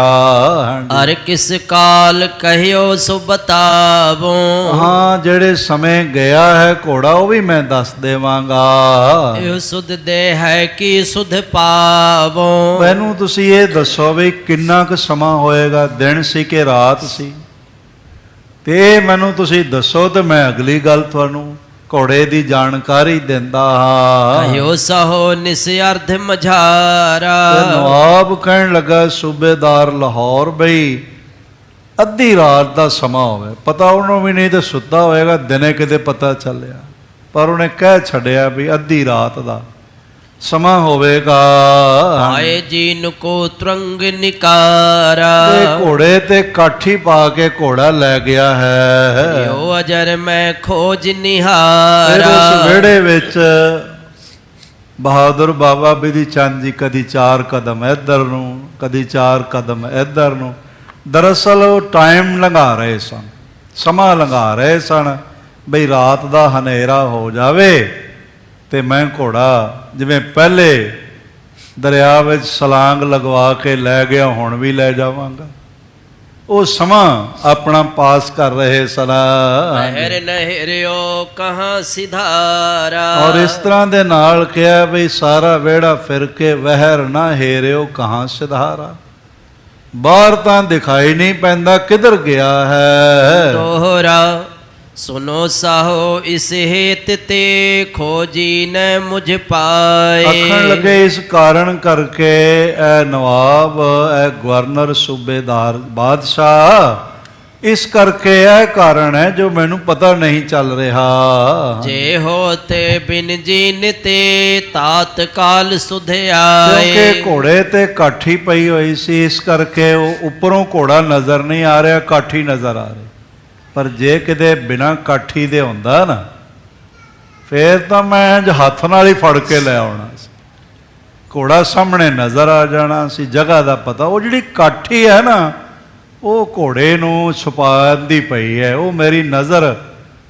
ਵਿੱਚ ਰੁਕਾਵਟ ਬਣਦੀ ਪਈ ਹੈ। ਅਬ ਉਪਾਏ ਯਕੀਮ ਕਰ ਲੈ ਹੋ, ਔਰ ਇਸ ਪਰ ਕੋਈ ਗੱਲ ਨਹੀਂ, ਮੈਂ ਇਹਦਾ ਵੀ ਉਪਾਅ ਕਰ ਲਵਾਂਗਾ, ਇਹਦਾ ਵੀ ਤੁਸੀਂ ਫਿਕਰ ਨਾ ਕਰੋ। ਜੇ ਕਾਠੀ ਪਈ ਹੋਈ ਹੈ, ਕਾਠੀ ਕਰਕੇ ਨਜ਼ਰ ਨਹੀਂ ਆ ਰਿਹਾ, ਉੱਪਰ ਪਲਾਣਾ ਪਿਆ ਹੋਇਆ ਹੈ, ਪਰ ਮੈਂ ਇਹਦਾ ਵੀ ਉਪਾਅ ਕਰ ਲਵਾਂਗਾ। ਇਹ ਹੈ ਪਰ ਜੀਨ ਪਵੈ ਹੋ, ਇਹਦੇ ਨਾਲ ਦਾ ਇੱਕ ਘੋੜਾ ਹੋਰ ਵੀ ਹੈ ਤੁਹਾਡੇ ਕੋਲ? 2 ਘੋੜੇ ਹੋਣੇ ਚਾਹੀਦੇ ਨੇ, ਮੇਰੀ ਜੋਤਿਸ਼ ਵਿਦਿਆ ਕਹਿੰਦੀ ਪਈ ਵੀ 1 ਘੋੜਾ ਨਹੀਂ 2 ਘੋੜੇ ਜੋੜਾ।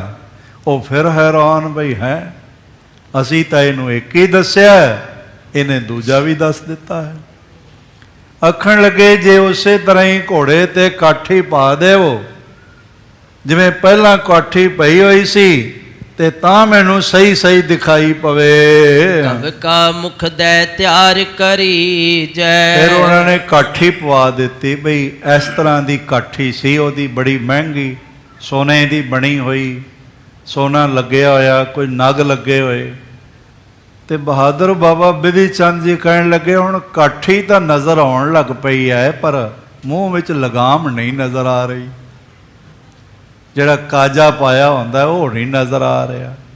ਜੇ ਉਹ ਵੀ ਪਵਾ ਦੇਵੋ ਉਸ ਤਰ੍ਹਾਂ ਦੀ ਤੇ ਉਹ ਵੀ ਨਜ਼ਰ ਆਉਣ ਲੱਗ ਪਏ, ਘੋੜਾ ਪੂਰਾ ਤਿਆਰ ਹੋ ਜਾਏ। ਕਿਉਂਕਿ ਹੁਣ ਜੇ ਲੈ ਕੇ ਦੌੜਨਾ ਹੈ ਤੇ ਕਾਠੀ ਵੀ ਚਾਹੀਦੀ, ਬਹਿਣਾ ਤੇ ਕਾਠੀ ਤੇ, ਨਹੀਂ ਤੇ ਲਾਗਾ ਲੱਗ ਜਾਏਗਾ ਲਾਣੇ ਘੋੜੇ ਤੇ ਨਿਰੀ ਕਾਠੀ ਨਹੀਂ ਚਾਹੀਦੀ, ਨਾਲ ਫਿਰ ਲਗਾਮ ਵੀ ਚਾਹੀਦੀ ਹੈ ਘੋੜੇ ਨੂੰ ਕੰਟਰੋਲ ਕਰਨ ਲਈ। ਪੂਰਾ ਤਿਆਰ ਕਰਵਾ ਰਹੇ। ਆਖਣ ਲੱਗੇ ਕਾਠੀ ਤਾਂ ਹੁਣ ਨਜ਼ਰ ਆਉਣ ਲੱਗ ਪਈ ਹੈ ਪਰ ਲਗਾਮ ਨਜ਼ਰ ਨਹੀਂ ਆ ਰਹੀ, ਤੇ ਪੂਰਾ ਉਸ ਤਰ੍ਹਾਂ ਦਾ ਨਹੀਂ ਸਜਿਆ, ਇਸ ਲਈ ਪਤਾ ਨਹੀਂ ਚੱਲ ਰਿਹਾ ਬਈ ਘੋੜਾ ਖੜਾ ਹੈ ਕਿ ਬੈਠਾ ਹੈ। ਜੇ ਬੈਠਾ ਹੋਵੇ ਤਾਂ ਲਗਾਮ ਥੱਲੇ ਲੱਗੀ ਹੋਵੇਗੀ, ਜੇ ਖੜਾ ਹੋਵੇ ਤਾਂ ਲਟਕਦੀ ਹੋਵੇਗੀ। ਇਸ ਕਰਕੇ ਮੈਨੂੰ ਉਸੇ ਤਰ੍ਹਾਂ ਹੀ ਲਗਾਮ ਵੀ ਪਾ ਕੇ ਦਿਖਾਓ। ਜਬ ਲਗ ਹੈ ਕੋ ਖੋਜ ਨ ਲੀਜੈ। ਜਿੰਨਾ ਚਿਰ ਘੋੜੇ ਨੂੰ ਚੰਗੀ ਤਰ੍ਹਾਂ ਲੱਭ ਨਾ ਲਵੀਏ। ਅਰਧ ਨਿਸਾ ਲੋ ਅਬਹਿ ਵਿਚਾਰੋ। ਆਖਣ ਲੱਗੇ ਹੁਣ ਮੈਨੂੰ ਅੱਧੀ ਰਾਤ ਤੱਕ ਦੇਖਣਾ ਪਵੇਗਾ। ਅੱਧੀ ਰਾਤ ਦਾ ਸਮਾਂ ਮੈਂ ਕੁਝ ਖਾਣਾ ਪੀਣਾ ਬਿਨਾਂ ਖਾਧੇ ਪੀਤੇ ਅੱਧੀ ਰਾਤ ਤੱਕ, ਕਿਉਂਕਿ ਅੱਧੀ ਰਾਤ ਗਿਆ ਤੇ ਉਸੇ ਵੇਲੇ ਹੀ ਮੈਨੂੰ ਪੂਰਾ ਭੇਦ ਖੁੱਲੇਗਾ। ਉਠੋ ਤਬੈ ਜਬ ਖੋਜ ਨਿਕਾਰੋ। ਔਰ ਇਸ ਤਰ੍ਹਾਂ ਫਿਰ ਜਦ ਉੱਠੋਗਾ ਤਾਂ ਫਿਰ ਮੈਂ ਖੋਜ ਕੇ ਘੋੜਾ ਲੱਭ ਲਵਾਂਗਾ, ਕੱਢ ਲਵਾਂਗਾ ਖੋਜ ਬਈ ਕਿੱਥੇ ਹੈ। ਸੁਭ ਗੁਣ ਕੀ ਕੀਮਤ ਹੋਏ ਤੁਮ ਤੇ। ਔਰ ਪਰ ਜਿਹੜੇ ਮੇਰੇ ਸ਼ੁਭ ਗੁਣ ਨੇ, ਜਿਹੜੇ ਮੈਂ ਵਿਦਿਆ ਲਾ ਰਿਹਾ, ਇਹਦਾ ਮੁੱਲ ਤੁਹਾਨੂੰ ਦੇਣਾ ਪੈਣਾ, ਮੁੱਲ ਤਾਰਨਾ ਪਏਗਾ ਜੋ ਮੈਂ ਕਹਿ ਰਿਹਾ ਹਾਂ। ਲਿਹੋ ਤੁਰੰਗਮ ਕੀ ਸੁਧ ਹਮ ਤੇ। ਤੁਸੀਂ ਮੈਨੂੰ ਦਾਮ ਦੇਵੋ ਤੇ ਮੈਂ ਤੁਹਾਨੂੰ ਅੱਧੀ ਰਾਤ ਨੂੰ ਖਬਰ ਦੇਵਾਂਗਾ। ਹਜ਼ਰਤ ਨੇ ਕਹਿ ਜੀਨ ਪਵਾਇਓ। ਹਜ਼ਰਤ ਮਤਲਬ ਬਾਦਸ਼ਾਹ ਨੇ ਕਹਿ ਕੇ ਤੇ ਕਾਠੀ ਪਵਾ ਦਿੱਤੀ। ਕਬ ਕਾ ਦੇ ਕਰ ਤਿਆਰ ਕਰਾਇਓ। ਤੇ ਲਗਾਮ ਮੂੰਹ ਵਿੱਚ ਪਾ ਕੇ ਤੇ ਤਿਆਰ ਕਰਵਾ ਦਿੱਤਾ ਘੋੜਾ, ਹੁਣ ਸਵਾਰੀ ਕਰਨ ਲਈ ਤਿਆਰ। ਸਾਰੇ ਖੁਸ਼ ਬੜੇ ਹੋ ਰਹੇ ਨੇ ਵੀ ਹੁਣੇ ਹੀ ਜਗ੍ਹਾ ਦੱਸ ਦੇਣੀ ਹੈ ਤੇ ਘੋੜਾ ਲੈ ਆਉਣਾ ਹੈ। ਸੁਨ ਖੋਜੀ ਤੈ ਬਿਲੰਬਤਾਏ। ਤੇ ਬਾਦਸ਼ਾਹ ਕਹਿਣ ਲੱਗਾ ਗਵਰਨਰ ਬਈ ਖੋਜੀ, ਬਹਾਦਰ ਬਾਬਾ ਬਿਧੀ ਚੰਦ ਜੀ ਨੂੰ ਖੋਜੀ ਕਹਿ ਕੇ ਬਈ ਖੋਜੀ ਤੂੰ ਤਾਂ ਬੜੀ ਦੇਰ ਦੱਸ ਦਿੱਤੀ ਹੈ, ਅੱਧੀ ਰਾਤ ਕਦੋਂ ਹੋਵੇਗੀ? ਮਨ ਤੇ ਕਾਹਲ ਹੈਗੀ ਹੈ, ਛੇਤੀ ਦੱਸ, ਅੱਧੀ ਰਾਤ ਤੱਕ ਕੌਣ ਜਾਗੇਗਾ? ਐਨੀ ਦੇਰ ਕਿਉਂ ਲੱਗੇਗੀ ਦੱਸਣ ਵਿੱਚ? ਅਰਧ ਨਿਸਾ ਜਿਸ ਕਾਲ ਬਿਤਾਏ। ਔਰ ਇਸ ਤਰ੍ਹਾਂ ਦੇ ਨਾਲ ਅਰਧ ਨਿਸਾ ਜਿਸ ਕਾਲ ਬਿਤਾਏ, ਬੜਾ ਟਾਈਮ ਲੱਗੇਗਾ ਅੱਧੀ ਰਾਤ ਬੀਤਣ ਵਿੱਚ। ਨਿਸਕੇ ਸਮਝੇ ਦਿਵਸ ਬਿਤਾਵੇ। ਪਰ ਚੰਗਾ ਹੋਵੇ ਜੇ ਰਾਤ ਦੇ ਬਜਾਏ ਦਿਨ ਵਿੱਚ ਹੀ ਦੱਸ ਦੇਵੇ। ਤੇ ਬਹਾਦਰ ਬਾਬਾ ਬਿਧੀ ਚੰਦ ਜੀ ਕਹਿਣ ਲੱਗੇ ਫਿਰ ਰਾਤ ਵਰਗਾ ਮਾਹੌਲ ਬਣਾਉਣਾ ਪਏ। ਰਾਤ ਨੂੰ ਸਾਰੇ ਸੁੱਤੇ ਹੁੰਦੇ ਨੇ, ਤਾਲੇ ਬੰਦ ਹੁੰਦੇ ਨੇ, ਆਪਣੇ ਘਰਾਂ ਵਿੱਚ ਹੁੰਦੇ ਨੇ, ਹਨੇਰਾ ਹੁੰਦਾ, ਕਿਸੇ ਨੂੰ ਕੋਈ ਦਿਖਾਈ ਨਹੀਂ ਪੈਂਦਾ। ਇਸ ਤਰ੍ਹਾਂ ਦਾ ਮਾਹੌਲ ਰਾਤ ਵਰਗਾ ਬਣਾਉਣਾ ਪੈਣਾ। ਤੇ ਮਨ ਵਿੱਚ ਸੋਚਦੇ ਨੇ ਵੀ ਸਭ ਨੂੰ ਤਾਲੇ ਲਾ ਕੇ ਚਾਬੀ ਆਪਣੀ ਜੇਬ 'ਚ ਪਾ ਕੇ ਤੇ ਘੋੜਾ ਅਗਲੀ ਸਰਵਣ ਕਰੀਏ। ਹਾਂਜੀ। ਸਵਾ ਲੱਖ ਬਖਸ਼ਿਸ਼ ਬਧ ਪਾਵੇ। ਤੇ ਬਾਦਸ਼ਾਹ ਕਹਿਣ ਲੱਗਾ ਵੀ ਜੇ ਰਾਤ ਦੀ ਬਜਾਏ ਦਿਨੇ ਹੀ ਦੱਸ ਦੇਵੇਂ, ਭਾਵ ਜਲਦੀ ਦੱਸ ਦੇਵੇਂ, ਤੇ ਜਿੰਨਾ ਘੋੜੇ ਦਾ ਮੁੱਲ ਤੂੰ ਆਖੇ ਉਸ ਤੋਂ 1.25 ਲੱਖ ਰੁਪਇਆ ਵੱਧ ਤੈਨੂੰ ਦੇਵਾਂ। ਉਹ ਘੋੜਾ ਮੇਰੀ ਜਾਨ ਹੈ, ਉਸ ਬਿਨਾਂ ਮੈਂ ਰਹਿ ਨਹੀਂ ਸਕਦਾ। ਤਸਕਰ ਕੋ ਇੱਕ ਵਾਰ ਬਤਾ। ਬਸ ਹੋਰ ਕੁਝ ਨਹੀਂ, ਘੋੜੇ ਦੀ ਜਗ੍ਹਾ ਤੇ ਚੋਰ ਦਾ ਨਾਮ ਪਤਾ ਦੱਸ ਦੇਵੋ ਤੇ ਮੈਂ ਤੁਹਾਨੂੰ 1.25 ਲੱਖ ਰੁਪਇਆ ਵੱਧ ਇਨਾਮ ਦੇਵਾਂਗਾ ਜਿੰਨਾ ਮੰਗੋਗੇ। ਇਹਦਾ ਮਤਲਬ ਘੋੜਾ ਬਹੁਤ ਹੀ ਕੀਮਤੀ ਹੈ, ਨਾਲੇ ਉਹਨੇ ਆਪਣੀ ਆਨ ਸ਼ਾਨ ਦਾ ਵੀ ਪ੍ਰਸਟੀਜੀਸੂ ਵੀ ਉਹਦਾ ਬਣਿਆ ਹੋਇਆ ਹੈ। ਥਾਨ ਵਿਖਮ ਤੇ ਵਿਖਮ ਜਨਾਵ, ਭਾਵੇਂ ਔਖੇ ਤੇ ਔਖਾ ਥਾਂ ਹੋਵੇ, ਕਿਧਰੇ ਵੀ ਹੋਵੇ, ਬਹੁਰ ਨ ਮੈਂ ਕੈਸੇ ਬਿਲਮਾ। ਇੱਕ ਵਾਰੀ ਉਹਦਾ ਪਤਾ ਦੱਸ ਦੇ, ਫਿਰ ਮੈਂ ਦੇਰ ਨਹੀਂ ਕਰਨੀ, ਮੈਂ ਹੁਣੇ ਹੀ ਚੜ੍ਹਾਈ ਕਰ ਦੇਣੀ ਹੈ। ਓ ਬਾਹਨੀ ਤੁਰਤ ਮੰਗਾਉ, ਔਰ ਇਸ ਤਰ੍ਹਾਂ ਦੇ ਨਾਲ ਮੈਂ ਸੈਨਾ ਭੇਜ ਕੇ ਤੁਰੰਤ ਘੋੜਾ ਮੰਗਾ ਲਵਾਂਗਾ। ਵਿਧਿਆ ਕਹਿ ਸਿਗਰਤਾ ਐਸੇ। ਬਹਾਦਰ ਬਾਬਾ ਬਿਧੀ ਚੰਦ ਜੀ ਕਹਿਣ ਲੱਗੇ ਬਈ ਹਾਂ ਜਲਦੀ ਹੋ ਸਕਦੀ ਹੈ, ਪਰ ਇਹ ਕਰਨਾ ਪਵੇਗਾ। ਪੁਰ ਜਨ ਸਭ ਟਿਕਾਏ ਨਿਸ ਇਸ ਜੈਸੇ। ਨਗਰ ਦੇ ਜਿੰਨੇ ਲੋਕ ਨੇ ਰਾਤ ਵਾਂਗੂ ਸੌਂ ਜਾਣ। ਉਹੀ ਮਾਹੌਲ ਕ੍ਰੀਏਟ ਕਰਨਾ ਹੈ ਜਿਹੜਾ ਮਾਹੌਲ ਅੱਧੀ ਰਾਤ ਨੂੰ ਹੁੰਦਾ ਹੈ। ਸਾਰੇ ਲੋਕ ਸੌਂ ਜਾਣ, ਤਾਲੇ ਬੰਦ ਹੋ ਜਾਣ, ਤੇ ਤਾਲੇ ਬਾਹਰੋਂ ਲਵਾਉਣੇ ਨੇ, ਅੰਦਰੋਂ ਨਹੀਂ, ਤੇ ਚਾਬੀਆਂ ਇੱਥੇ ਲਿਆਉਣੀਆਂ ਨੇ ਸਾਰੀਆਂ। ਇਸ ਤਰ੍ਹਾਂ ਆਖਿਆ। ਨਿਜ ਨਿਜ ਕਰ ਬਰ ਮਾਰੇ ਤਾਰੇ, ਸਾਰਿਆਂ ਦੇ ਘਰ ਤੇ ਆਪਣੇ ਆਪਣਿਆਂ ਤੇ ਤਾਲੇ ਲਾਉਣੇ ਹਨ। ਓਟ ਦੁਰਗ ਦਰ ਭੇੜੋ ਸਾਰੇ। ਤੇ ਸਾਰਾ ਦਰਵਾਜ਼ਾ ਜਿਹੜਾ ਹੈ, ਸਾਰੇ ਦਰਵਾਜ਼ੇ ਕਿਲੇ ਦੇ ਵੀ ਬੰਦ ਕਰਨੇ ਹਨ। ਸੁਨਤ ਸੋ ਚਿਤ ਚੌਂਪ ਘਨੇਰੀ। ਬੜੀ ਕਾਹਲ ਹੈ, ਬੜਾ ਚਾਅ ਹੈ ਮਨ ਵਿੱਚ ਬਈ ਤਤਕਾਲ ਇਹ ਸਾਰਾ ਕੁਝ ਹੋ ਜਾਏ ਤੇ ਘੋੜਾ ਲੱਭ ਜਾਏ ਗਵਰਨਰ ਦੇ।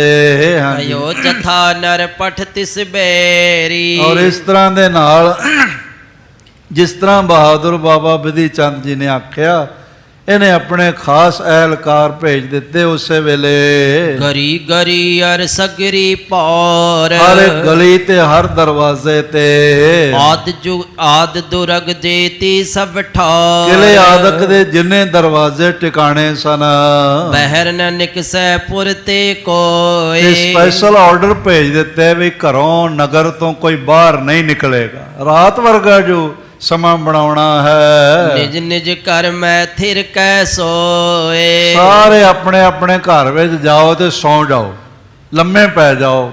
ਜੇ ਨਹੀਂ ਨੀਂਦ ਆਉਂਦੀ ਤੇ ਮੂੰਹ ਤੇ ਚਾਦਰ ਹੀ ਲੈ ਲਓ। ਕਿਸੇ ਨੇ ਕਿਸੇ ਵੱਲ ਦੇਖਣਾ ਨਹੀਂ, ਕਿਸੇ ਨੇ ਕਿਸੇ ਨਾਲ ਬੋਲਣਾ ਨਹੀਂ। ਕੋਈ ਆਵਾਜ਼ ਆਵੇ, ਬੰਬ ਚੱਲੇ, ਕੁਝ ਹੋਵੇ, ਕਿਸੇ ਨੇ ਕਿਸੇ ਵੱਲ ਨਹੀਂ ਦੇਖਣਾ, ਤੇ ਨਾ ਹਾਂ ਕਰਨੀ ਤੇ ਨਾ ਹੂੰ ਕਰਨੀ। ਰਾਤ ਵਰਗਾ ਮਾਹੌਲ ਬਣ ਜਾਏ। ਛਿਨ ਫਿਰੇ ਕਹਿਤ ਪੁਰ ਸਾਰੇ। ਝਟਪਟ ਸਾਰੇ ਨਗਰ ਵਿੱਚ ਖਬਰ ਪਹੁੰਚਾ ਦਿੱਤੀ ਹੈ। ਸਾਹੋ ਤੁਰੰਗ ਕੋ ਖੋਜ ਨਿਕਾਰੇ। ਬਈ ਬਾਦਸ਼ਾਹ ਦਾ ਘੋੜਾ ਖੋਜ ਕਰਨ ਵਾਸਤੇ, ਲੱਭਣ ਵਾਸਤੇ ਪੁਰ ਕੇ ਪੌਰ ਜਾਏ ਕਰ ਸਾਰੇ। ਨਗਰ ਦੇ ਹਰ ਦਰਵਾਜ਼ੇ ਕੋਲ ਜਾ ਕੇ ਹਰੇ ਕੀ ਵਾਰੇ ਅਸੰਜਤ ਭਾਰ। ਸਾਰੇ ਦਰਵਾਜ਼ੇ ਬੰਦ ਕਰਵਾ ਦਿੱਤੇ ਹੁਕਮਨ। ਫਨ ਮਾਰ ਸੋਲੀਨ ਕਲੀਦ। ਤਾਲੇ ਬਾਹਰੋਂ ਲਾ ਕੇ ਤੇ ਕਲੀਦ, ਚਾਬੀਆਂ ਸਾਰੀਆਂ ਬਹਾਦਰ ਬਾਬਾ ਬਿਧੀ ਚੰਦ ਜੀ ਨੇ ਮੰਗਵਾ ਲਈਆਂ। ਸਭ ਕੀ ਲੀਨੇ ਸਾਹੋ ਰਸੀਦ। ਔਰ ਸਾਰੀਆਂ ਚਾਬੀਆਂ ਗਵਰਨਰ ਕੋਲੋਂ ਆਪ ਪ੍ਰਾਪਤ ਕਰ ਲਈਆਂ। ਕਿ ਵਿਧੀਏ ਤਬ ਗਿਰਾ ਉਚਾਰੀ। ਸਾਰੀਆਂ ਚਾਬੀਆਂ ਜਦ ਕੋਲ ਆ ਗਈਆਂ ਤਾਂ ਇਸ ਤਰ੍ਹਾਂ ਆਖਿਆ, ਹਜ਼ਰਤ ਦੇਹੋ ਕਲੀਦ ਮੁਝ ਸਾਰੀ। ਹਜ਼ਰਤ ਬਾਦਸ਼ਾਹ, ਜੇ ਕੋਈ ਚਾਬੀ ਤੁਹਾਡੇ ਕੋਲ ਰਹਿ ਗਈ ਹੋਵੇ ਉਹ ਵੀ ਮੈਨੂੰ ਦੇ ਦਿਓ। ਆਪਣੀ ਜੇਬ 'ਚ ਕੋਈ ਦੇਖੋ। ਉਹਨੇ ਜੇਬ 'ਚ ਦੇਖਿਆ ਤੇ ਕਿਹਾ ਹਾਂ ਇੱਕ ਦੋ ਚਾਬੀਆਂ ਮੇਰੇ ਕੋਲ ਹੈਗੀਆਂ ਨੇ, ਖਾਸ ਨੇ, ਕਿ ਇਹ ਵੀ ਮੈਨੂੰ ਚਾਹੀਦੀਆਂ ਨੇ, ਮੈਂ ਤਾਂ ਹੀ ਪਤਾ ਕਰ ਸਕਦਾ ਹਾਂ। ਕੇ ਹਰਤ ਜਹਾਂ ਤੁਮ ਸੋਵੋ। ਔਰ ਇਸ ਤਰ੍ਹਾਂ ਹੈ ਕਿ ਹਰਤ ਜਹਾਂ ਤੁਮ ਸੋਵੋ, ਚੋਰੀ ਹੋਣ ਵੇਲੇ ਜਿੱਥੇ ਤੂੰ ਸੁੱਤਾ ਹੋਇਆ ਸੀ ਨਾ, ਹਾਂਜੀ, ਸੁਖ ਸੋ ਜਾਏ ਤਹਾਂ ਥਿਰ ਹੋਵੋ। ਜਦੋਂ ਅੱਧੀ ਰਾਤ ਨੂੰ ਘੋੜਾ ਚੋਰੀ ਹੋਇਆ ਤੇ ਜਿੱਥੇ ਅੱਧੀ ਰਾਤ ਨੂੰ ਤੁਸੀਂ ਸੁੱਤੇ ਹੋਏ ਸੀ ਉੱਥੇ ਜਾ ਕੇ ਉਸੇ ਹੀ ਪਲੰਗ ਤੇ ਉਨਾ ਹੀ ਹਨੇਰਾ ਕਰਕੇ, ਦਰਵਾਜ਼ੇ ਖਿੜਕੀਆਂ ਬੰਦ ਕਰਕੇ, ਪਰਦੇ ਗਿਰਾ ਕੇ, ਹਨੇਰਾ ਕਰਕੇ ਸੌਂ ਜਾਓ। ਅਬ ਮੈਂ ਲਾਗੋ ਕਰਨ ਵਿਚਾਰ। ਔਰ ਇਸ ਤਰ੍ਹਾਂ ਦੇ ਨਾਲ ਮੈਂ ਫਿਰ ਆਪਣਾ ਜਿਹੜਾ ਮੇਰੀ ਵਿਦਿਆ ਦਾ ਵਿਚਾਰ ਹੈ ਕਰਾਂਗਾ। ਖੋਜ ਪਾਏ ਤਬ ਕਹੂੰ ਪੁਕਾਰ। ਔਰ ਇਸ ਤਰ੍ਹਾਂ ਦੇ ਨਾਲ ਖੋਜ ਪਾਏ ਤਬ ਕਹੂੰ ਪੁਕਾਰ, ਮੈਨੂੰ ਸਾਰਾ ਪਤਾ ਲੱਗ ਗਿਆ ਤੇ ਮੈਂ ਉੱਚੀ ਆਵਾਜ਼ ਨਾਲ ਬੁਲਾਵਾਂਗਾ। ਉਹ ਲਾਗਿਓ ਵੱਡ ਚੋਰ ਹਠੀਲਾ। ਕੋਈ ਬੜਾ ਹਠੀਲਾ ਹੱਠ ਵਾਲਾ ਚੋਰ ਜਿਹੜਾ ਘੋੜਾ ਲੈ ਕੇ ਗਿਆ, ਉਹਦਾ ਪਤਾ ਕਰ ਲਵਾਂਗਾ। ਖੋਜਤ ਖੋਜ ਲਾਗਤੀ ਢੀਲਾ, ਹਾਂ ਥੋੜਾ ਜਿਹਾ ਸਮਾਂ ਲੱਗਦਾ ਹੈ ਖੋਜ ਕਰਦਿਆਂ ਹੋਇਆ। ਮੁਰਸਦ ਪੂਰਾ ਤਸਕਰ ਕੇ, ਜਿਹੜਾ ਚੋਰ ਲੈ ਗਿਆ ਨਾ ਘੋੜਾ ਚੁਰਾ ਕੇ, ਉਹਦਾ ਵੀ ਗੁਰੂ ਪੂਰਾ ਲੱਗਦਾ ਬਈ ਜਿਹਨੇ ਉਹਨੂੰ ਰੱਖ ਵੀ ਲਿਆ, ਬਚਾ ਵੀ ਲਿਆ। ਘੋੜੇ ਦੇ ਪੈਰ ਵੀ ਜਿਹੜੇ ਨੇ ਉਹ ਨਜ਼ਰ ਨਹੀਂ ਆਉਣ ਦਿੱਤੇ, ਜਿਹੜੇ ਜ਼ਮੀਨ ਤੇ ਘੋੜੇ ਦੇ ਪੈਰਾਂ ਦੇ ਨਿਸ਼ਾਨ ਆਦਿਕ ਬਣਦੇ ਹਨ। ਇਹਦਾ ਮਤਲਬ ਹੈ ਵੀ ਚੋਰ ਦਾ ਗੁਰੂ ਕੋਈ ਪੂਰਾ ਹੈ, ਜਿਹੜਾ ਮੇਰੀ ਵਿੱਦਿਆ ਅੱਗੇ ਵੀ ਰੁਕਾਵਟ ਬਣ ਰਹੀ। ਇਸ ਕਰਕੇ ਉਹ ਰਾਤ ਦਾ ਮਾਹੌਲ ਬਣਵਾ ਰਿਹਾ। ਹਾਂ ਜਿਸ ਤੇ ਤੁਮ ਪੀ ਖੋਜ ਨਹਿਰਾ, ਤੇ ਇਸੇ ਕਰਕੇ ਉਸ ਚੋਰ ਦਾ ਗੁਰੂ ਕੋਈ ਵੱਡਾ ਸ਼ਕਤੀਵਾਨ ਹੈ, ਜਿਸ ਕਰਕੇ ਤੇਰੇ ਕੋਈ ਜੋਤਸ਼ੀ ਵਗੈਰਾ ਘੋੜੇ ਦਾ ਖੁਰਾ ਖੋਜ ਨਹੀਂ ਲੱਭ ਸਕੇ। ਸੋ ਮੁਰਸਦ ਹੀ ਅਬ ਬਿਲਮਾਵੇ, ਉਹ ਜਿਹੜਾ ਗੁਰੂ ਹੈ ਉਹੀ ਦੇਰ ਲਾ ਰਿਹਾ ਹੈ ਹੁਣ।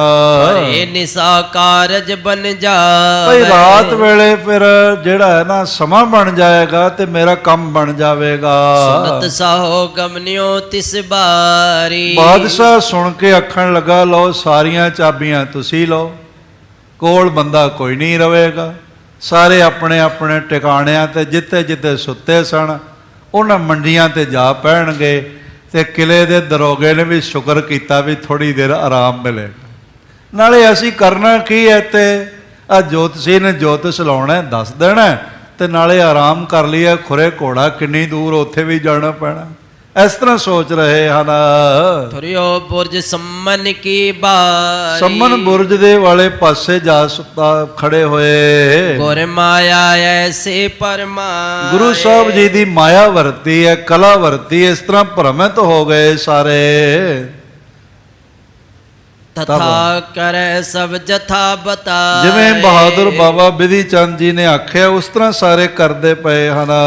ਕਿਉ ਦਰੋਗਾ ਆਪਨ ਠਿਕਾਨੇ, ਦਰੋਗਾ ਵੀ ਆਪਣੇ ਟਿਕਾਣੇ ਜਾ ਪਹੁੰਚਿਆ ਹੈ। ਤਹਾਂ ਕੁਲਵ ਦੀ ਨਸ ਨਿਜ ਪਾਨੇ, ਔਰ ਇਸ ਤਰ੍ਹਾਂ ਉਸਨੇ ਵੀ ਵੱਡਾ ਤਾਲਾ ਜਿਹੜਾ ਸੀ ਉਹ ਲਾ ਲਿਆ ਆਪਣੇ ਹੱਥਾਂ ਨਾਲ।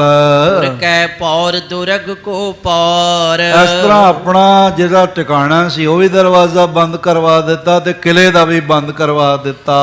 ਲਫ ਦੀਏ ਇਤਿਆਦ ਕੀ ਔਰ, ਬਾਬਾ ਬਹਾਦਰ ਬਿਧੀ ਚੰਦ ਜੀ ਕਹਿਣ ਲੱਗੇ ਵੀ ਸਾਰੇ ਝਰੋਖੇ ਖਿੜਕੀਆਂ ਨੂੰ ਵੀ ਤਾਲੇ ਲਵਾਓ, ਬਈ ਨਜ਼ਰ ਵੀ ਨਾ ਆਵੇ, ਬਾਹਰੋਂ ਕੋਈ ਦੇਖੇ ਤੇ ਕੀ ਹੋ ਰਿਹਾ। ਇਸ ਢੰਗ ਨਾਲ ਜੁਗਤ ਬਣਾਈ। ਬ੍ਰਿੰਦ ਕਲੀਦ ਵਿਧੀ ਚੰਦਲੀ, ਬਹੁਤ ਸਾਰੀਆਂ ਚਾਬੀਆਂ ਬਹਾਦਰ ਬਾਬਾ ਬਿਧੀ ਚੰਦ ਜੀ ਨੇ ਪਕੜ ਲਈਆਂ। ਆਏ ਜੀਵ ਮੈਂ ਸੁਮਤ ਪ੍ਰਵੀਨ, ਇੱਕ ਵੱਡੇ ਥੈਲੇ ਵਿੱਚ ਪਾ ਲਈਆਂ। ਮਹਾਨ ਸੁਮਤੇ ਬਹਾਦਰ ਬਾਬਾ ਬਿਧੀ ਚੰਦ ਜੀ ਨੇ ਐਨੀਆਂ ਚਾਬੀਆਂ ਇੱਕ ਜੇਬ ਜਿਤਾ ਨਹੀਂ ਸਕਦੀਆਂ, ਕੋਈ ਬੋਰਾ ਹੀ ਚਾਹੀਦਾ ਹੈ, ਭਾਵੇਂ ਲਿਖਿਆ ਜੇਬ ਸ਼ਬਦ ਹੀ ਹੈ। ਪੌਨ ਪੌਨ ਸਭ ਨਰ ਮਹਿਮਾਨ, ਹਰ ਘਰ ਵਿੱਚ ਖਾਮੋਸ਼ੀ ਤਾਰੀ ਹੋ ਗਈ। ਸੌ ਤਰਾਸਤੇ ਕਹਿ ਨ ਕੌਨ, ਤੇ ਬਾਦਸ਼ਾਹ ਦੇ ਡਰ ਕਰਕੇ ਕੋਈ ਕਿਸੇ ਨਾਲ ਗੱਲ ਵੀ ਨਹੀਂ ਕਰ ਰਿਹਾ। ਖੋਜੀ ਤੁਰੰਗਮ ਕੋ ਨਿਕਸਾਵੇ, ਬਈ ਖੋਜੀ ਜਿਹੜਾ ਹੈਗਾ ਖੋਜ ਕਰਕੇ ਘੋੜੇ ਨੂੰ ਕੱਢ ਲਿਆਵੇਗਾ। ਲਖ ਥਿਰੇ ਨ ਬਾਹਰ ਆਵੇ, ਇਸ ਤਰ੍ਹਾਂ ਸਾਰੇ ਟਿਕੇ ਹੋਏ ਨੇ ਤੇ ਬਾਹਰ ਕੋਈ ਨਹੀਂ ਆ ਰਿਹਾ। ਇਹ ਕੋਈ ਕਲਾ ਹੀ ਵਰਤੀ ਹੋਈ ਹੈ। ਇਸ ਵੇਲੇ ਸਾਧ ਸੰਗਤ ਥੋੜਾ ਜਿਹਾ ਸਮਾਂ ਪਹਿਲੇ ਆਪ ਜੀ ਕੋਲੋਂ ਖਿਮਾ ਪ੍ਰਾਰਥੀ ਹੋ ਰਹੇ ਹਾਂ, ਕਿਉਂਕਿ Maharaja Ranjit Singh university technical university Bathinda ਦੇ ਵਾਈਸ ਚਾਂਸਲਰ, ਡੀਨ, ਸਾਰੇ ਇਹ ਮਹਾਨ ਸ਼ਖਸੀਅਤਾਂ, ਵਿਦਿਆ ਦਾ ਮਹਾਨ ਚਾਨਣ ਵੰਡਣ ਵਾਲੀਆਂ ਪੂਜਨੀਕ ਸ਼ਖਸੀਅਤਾਂ ਨੇ, ਸਾਰੀਆਂ ਪਹੁੰਚੀਆਂ ਹੋਈਆਂ ਨੇ। ਔਰ ਇਹਨਾਂ ਦੇ ਨਾਲ ਸਰਦਾਰ ਸੁਖਦੇਵ ਸਿੰਘ ਜੀ ਨਵਾਂ ਸ਼ਹਿਰ ਚੜ੍ਹਦੀ ਕਲਾ ਟਾਈਮ TV ਦੁਆਬਾ ਜ਼ੋਨ ਦੇ ਇੰਚਾਰਜ ਨੇ, ਅਤੇ ਉਹਨਾਂ ਦੇ ਧਰਮ ਪਤਨੀ ਪ੍ਰੋਫੈਸਰ ਰਵਿੰਦਰ ਕੌਰ ਜੀ, ਉਹਨਾਂ ਨੇ ਵੀ ਵੱਡੀਆਂ ਸੇਵਾਵਾਂ ਤਖਤ ਸਾਹਿਬ ਵਿਖੇ ਅੱਜ ਭੇਟਾ ਕੀਤੀਆਂ ਹਨ। ਉਹਨਾਂ ਸਾਰਿਆਂ ਦਾ ਸਨਮਾਨ ਤਖਤ ਸ੍ਰੀ ਹਰਿਮੰਦਰ ਜੀ ਪਟਨਾ ਸਾਹਿਬ ਦੇ ਜਨਰਲ ਸਕੱਤਰ ਤੇ ਦਾਸ ਨਾਲ ਮਿਲ ਕੇ ਸਾਰਿਆਂ ਨੇ ਕਰਨਾ ਹੈ। ਥੋੜਾ ਜਿਹਾ ਸਮਾਂ ਉਧਰ ਜਿਹੜਾ ਹੈ ਆਪ ਜੀ ਦਾ ਅੱਜ ਖਰਚ ਹੋ ਜਾਵੇਗਾ। ਇਸ ਵੇਲੇ ਇੱਕ ਦੋ ਪੰਕਤੀਆਂ ਦੇ ਅਰਥ ਸੁਣੀਏ, ਫਿਰ ਜਾਪ ਤੇ ਫਿਰ ਖਿਮਾ ਪ੍ਰਾਰਥੀ ਹੋਵਾਂਗੇ। ਹਾਂਜੀ। ਕਹਿਤ ਸੁਨਤੇ ਮੈਂ ਸੰਧਿਆ ਪੈ। ਇਸ ਤਰ੍ਹਾਂ ਗੱਲਾਂ ਬਾਤਾਂ ਕਰਦਿਆਂ ਸ਼ਾਮ ਹੋ ਗਈ। ਜਿਹੋ ਜਿਹਾ ਸਮਾਂ ਬਹਾਦਰ ਬਾਬਾ ਬਿਧੀ ਚੰਦ ਜੀ ਚਾਹ ਰਹੇ ਸਨ ਉਸ ਤਰ੍ਹਾਂ ਦਾ ਬਣ ਗਿਆ। ਬੋਲਿਓ ਸਾਹੋ ਕੁਛਕ ਤੇ ਰਿਸਿਆਈ। ਕੁਝ ਕੁ ਰਿਸ ਕ੍ਰੋਧ ਵਿੱਚ ਆਇਆ ਗਵਰਨਰ ਲਾਹੌਰ ਦਾ। ਕਹਿਓ ਨ ਅਬ ਲੋ ਖੋਜ ਤੇ ਨਿਕਾਰਤ। ਬਾਬਾ ਬਹਾਦਰ ਬਿਧੀ ਚੰਦ ਬਾਰੇ ਕਹਿਣ ਲੱਗਾ ਵੀ ਕਿਉਂ ਹੁਣ ਤੱਕ ਨਹੀਂ ਖੋਜ ਕੀਤੀ ਗਈ। ਬਿਤੇ ਜਾਮੀਮ ਗਿਨਤ ਏਦਾਂ ਵਿਚਾਰਤ। ਗਿਣਤੀਆਂ ਮਿਣਤੀਆਂ ਕਰਦਿਆਂ ਹੀ 2 ਪਹਿਰ ਤੋਂ ਜ਼ਿਆਦਾ ਸਮਾਂ ਲੰਘ ਗਿਆ ਹੈ। ਵਿਧੀ ਚੰਦ ਤਬ ਬਾਕ ਬਖਾਨੋ। ਬਹਾਦਰ ਬਾਬਾ ਬਿਧੀ ਚੰਦ ਜੀ ਨੇ ਬਚਨ ਆਖਿਆ। ਹਜ਼ਰਤ ਜੀ ਅਬ ਦੇਰ ਨ ਆਖਿਆ ਬਸ ਜਾਨੋ। ਹੁਣੇ ਹੀ ਚੋਰ ਵੀ ਤੁਹਾਡੇ ਸਾਹਮਣੇ ਆ ਜਾਣਾ, ਘੋੜਾ ਵੀ ਸਾਹਮਣੇ ਆ ਜਾਣਾ, ਕਿਵੇਂ ਗਿਆ ਸਭ ਕੁਝ ਸਾਹਮਣੇ ਆ ਜਾਣਾ। ਥੋੜਾ ਚਿਰ ਹੋਰ ਇੰਤਜ਼ਾਰ ਕਰੋ। ਮੋਹਿ ਹਿਰਦੈ ਸੁਧ ਸਭ ਹੋਇਆ। ਮੇਰੇ ਹਿਰਦੇ 'ਚ ਸਾਰਾ ਪਤਾ ਚੱਲ ਗਿਆ ਹੈ। ਤਸ ਕਰ ਨਾਮ ਨ ਜਾਣਿਓ ਪਰ ਜਾਈ। ਅਜੇ ਤੱਕ ਮੈਨੂੰ ਚੋਰ ਦੇ ਨਾਮ ਬਾਰੇ ਨਹੀਂ ਪਤਾ ਲੱਗਿਆ। ਘੋੜਾ ਵੀ ਦਿਖ ਗਿਆ, ਕਾਠੀ ਵੀ ਦਿਖ ਗਈ ਹੈ, ਸਭ ਕੁਝ ਦਿਖ ਗਿਆ, ਪਰ ਅਜੇ ਜਗ੍ਹਾ ਦਾ ਨਾਮ ਤੇ ਚੋਰ ਦਾ ਨਾਮ ਨਹੀਂ ਪਤਾ ਲੱਗਿਆ। ਉਹ ਮੈਂ ਅਜੇ ਆਪਣੇ ਅੰਦਰ ਦੇਖਦਾ ਪਿਆ। ਸ਼ਾਇਦ 5-7 ਪੰਕਤੀਆਂ ਬਾਅਦ ਪਤਾ ਲੱਗ ਹੀ ਜਾਂਦਾ, ਪਰ ਹੁਣ ਸਮੇਂ ਦਾ ਤਕਾਜ਼ਾ ਹੈ। ਤੁਹਾਨੂੰ ਕੱਲ ਤੱਕ ਇੰਤਜ਼ਾਰ ਕਰਨਾ ਪੈਣਾ ਵੀ ਘੋੜੇ ਦਾ ਥਾਂ ਕਿਹੜਾ, ਚੋਰ ਦਾ ਨਾਮ ਕਿਹੜਾ, ਕਿਵੇਂ ਲੈ ਗਿਆ, ਕਿਵੇਂ ਆ ਗਿਆ। ਕੱਲ ਤੱਕ, ਕੱਲ ਸ਼ਾਮ ਤੱਕ 7:30 ਵਜੇ ਤੱਕ ਤੁਹਾਨੂੰ ਇੰਤਜ਼ਾਰ ਕਰਨਾ ਪਏਗਾ। ਤੁਸੀਂ ਸਾਰਿਆਂ ਨੇ ਯਾਦ ਰੱਖਣਾ, ਮਹਾਰਾਜ ਸਭ ਦੀਆਂ ਹਾਜ਼ਰੀਆਂ ਆਪਣੇ ਦਰਕਾਰ ਪ੍ਰਵਾਨ ਕਰਨ। ਬਾਰੰਬਾਰ ਸਭ ਦਾ ਹਾਰਦਿਕ ਤੌਰ ਤੇ ਧੰਨਵਾਦ। ਭੁੱਲਾਂ ਚੁੱਕਾਂ ਦੀ ਖਿਮਾ। ਆਓ 1 ਮਿੰਟ ਵਾਸਤੇ ਮਹਾਮੰਤਰ ਗੁਰਮੰਤਰ ਦੇ ਜਾਪ ਕਰੀਏ, ਫਿਰ ਅਰਦਾਸ ਛੋਟੀ ਜਿਹੀ ਤੇ ਖਿਮਾ ਪ੍ਰਾਰਥੀ ਹੋਵਾਂਗੇ। ਵਾਹਿਗੁਰੂ ਵਾਹਿਗੁਰੂ ਵਾਹਿਗੁਰੂ। ਸਾਰੇ ਜਪੋ ਵਾਹਿਗੁਰੂ ਵਾਹਿਗੁਰੂ ਵਾਹਿਗੁਰੂ ਵਾਹਿਗੁਰੂ ਵਾਹਿਗੁਰੂ ਵਾਹਿਗੁਰੂ ਵਾਹਿਗੁਰੂ ਵਾਹਿਗੁਰੂ ਵਾਹਿਗੁਰੂ ਵਾਹਿਗੁਰੂ ਵਾਹਿਗੁਰੂ ਵਾਹਿਗੁਰੂ ਵਾਹਿਗੁਰੂ ਵਾਹਿਗੁਰੂ ਵਾਹਿਗੁਰੂ ਵਾਹਿਗੁਰੂ ਜੀ ਕਾ ਖਾਲਸਾ ਵਾਹਿਗੁਰੂ ਵਾਹਿਗੁਰੂ ਜੀ ਕੀ ਫਤਿਹ। ਖਾਲਸਾ ਜੀ ਚੈਨਲ ਨੂੰ ਸਬਸਕ੍ਰਾਈਬ ਕਰਨ ਤੋਂ ਬਾਅਦ 'ਚ ਆਲ ਨੋਟੀਫਿਕੇਸ਼ਨ ਨੂੰ ਜ਼ਰੂਰ ਔਨ ਕਰੋ ਤਾਂ ਕਿ ਸਾਡੀ ਕਥਾ ਕੀਰਤਨ ਦੀ ਹਰ ਵੀਡੀਓ ਤੁਹਾਡੇ ਤੱਕ ਪਹੁੰਚਦੀ ਰਹੇ ਅਤੇ ਵੀਡੀਓ ਨੂੰ ਲਾਈਕ ਕਰਨਾ ਨਾ ਭੁੱਲਣਾ ਜੀ।